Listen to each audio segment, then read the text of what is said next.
бүткүл дүйнө жүзүндө анан бизде Кыргызстанда ошо эмчектин залал шишик оорусу, рак оорусу деп коет.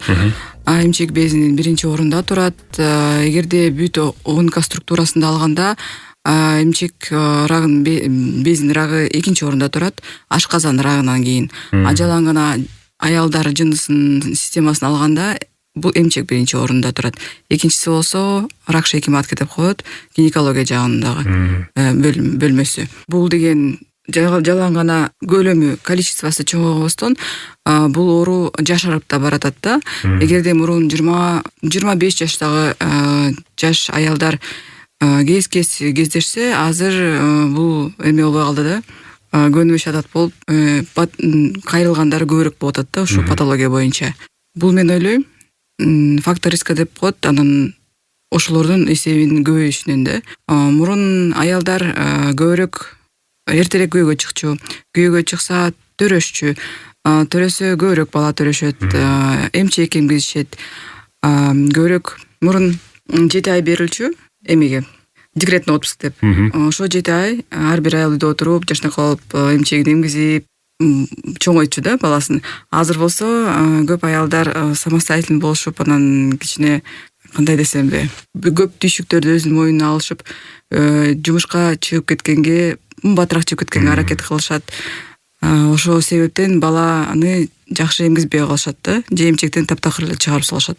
Ал дагы ошо фактор рискалардын бирөөсү болуп эсептелинет. Анан жумушка чыккандан кийин көп нервничать, стресс болот. Стресс, нервы бул деген тоже ушу рак, эмчектин рагынын өрчүшүнүн дагы бир негизги себеби болуп эсептелинет да. Калганы болсо дагы бир негизги белерден бул гормоналдык фондун бузулушунан болуп чыгат. Аялдардын жыныстык гормондорунун бузулушунан. Ошол себептен аялдын эмчек бези башка дагы биздин органдар менен туташ болот да. Взаимосвязь деп коет, гинекологиясы менен, щитовидная железасы менен. Ошондуктан жаланган эмчекти текшерип койбостон дагы бир жыл сайын УЗИ эмчегин өткөзсөң дагы гинекология текшертип коюш керек, гинеколог врачка көрүнүп коюш керек. Эндокринолог деген врач болот, ошого көрүнүп коюш керек. Кан аркылуу гормон тапшырып, алардын параметрлерин карап коюш керек да. Эгерде чоңойгон болсо, иретине келтирип коюш керек да. Дагы эгерде көпчүлүк аялдар өзлөрү жатканда, мончого түшкөндө эмчегин кармалап атып бир шишиктер таап алышат. Алар жаланган мен айтпайм, рак оорусу деп. Алардын эмесинде санында дагы доброкачественный, злокачественный болуп бөлүнөт. Көбүрөөк кезде доброкачественный кездешет да. Алар киста болот, фиброаденома болот, дагы бир шишиктер, узловые форма болот, мастопатиялардын. Ошолорду өз убагында дарылаш керек да. Биз коюп бергенден кийин, мисалга карап, УЗИ, маммография, пальпация, өзүнүн анамдын чыгып аткандан кийин коюп беребиз, ушул шишигиңиз көбүрөөк доброкачественныйга кирет депчи. Анан ошол кезде пациенткалар кетип калбастан врач түшүндүрүп бериш керек да, булну алдын ала, анткени көпчүлүк шишиктердин варианттары кийин по-любому ракка айланат да. Просто убакыт керек. Анан ошону күтпөстөн кийин эмчегин алдырып, операция кылып, химия, анан лучевая терапия албаш үчүн профилактический доброкачественный кезинде ошол жерин кичинекей минимальный операция кылып, алып коюп, косметический шов тагып, жашнак алып эметкенге, жөнөткөнгө аракет кылыш керек да. Анан көп эле пациенттер болсо азыр убактам жок, анан возможностунда жок деп көбү кетип калышат. Анан кийинчерээк бара жарым жыл болобу, 1 жыл болобу баары бир кайрылып келишет да. Ал учурда шишик чоңойгон болот, же уже өтүшүп кеткен болот. Ошондой да учурлар көп да. Ал эми статистика кандай болуп калды бүгүнкү күндө Кыргызстанда, анан Орто Азияда мындай салыштырмалуу түрдө? Салыштырмалуу бизде 7 миллионго жакын киши болсо, мынакей биздин коллегабыз келип кетти Ташкенттен, ал жерде 35 миллионго жакын адамдар бар экен. Ошонун себебинен бирок алар да биринчи орунда турат. Эмчек залал шишик оорусу бизде деле, Европада да бүт жерде эмчектин аялдарын караштуу биринчи орунда турат азыркы проблема номер 1 деп коет. Ошо аларда киши көп болгондон показатели естественно чоңураак да, бизде азыраак болгондон кийин эми бирок мындай санай келгенде алардыкы 12,5 экен сот иш население, биздики 13.000. Биздики кичине саны чоңураак да, көбүрөөк, кичине көбүрөөк. Алматаныкы бизге караганда андан да көбүрөөк да. Ошо Тажикстандыкы кичине Ташкенттикине окшошураак да, заболеваемости. Азыр бизде көп чаралар жүргүзүлөт, көп оборудованиелер кирип атат лучевой терапия боюнча. Бүгүнкү күндө бүт оборудование бар да, нурга кактай турганчы аялды. Хирургия жагынан да специалисттер да абдан мындай тажрыйбалуу.